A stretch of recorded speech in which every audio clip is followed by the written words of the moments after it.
Multiplication of a vector by a scalar.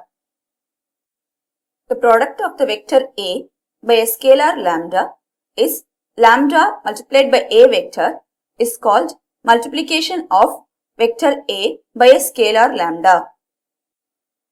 Lambda A vector is also a vector collinear to the vector A with magnitude lambda times the magnitude of vector A. If lambda is equal to 1 by 3, then lambda into A vector is equal to 1/3 of A vector, and if lambda is equal to -2, then lambda into A vector is equal to negative of 2 into A vector. Additive inverse of vector A.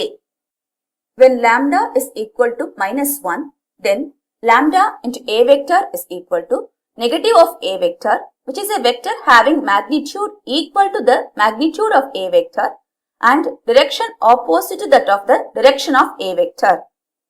The vector negative A is called the additive inverse of vector A.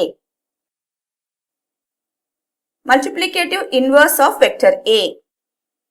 If lambda is equal to 1 by A vector, provided vector A is not a null vector, then modulus of lambda into A vector is equal to modulus of lambda into modulus of A vector, which is equal to 1.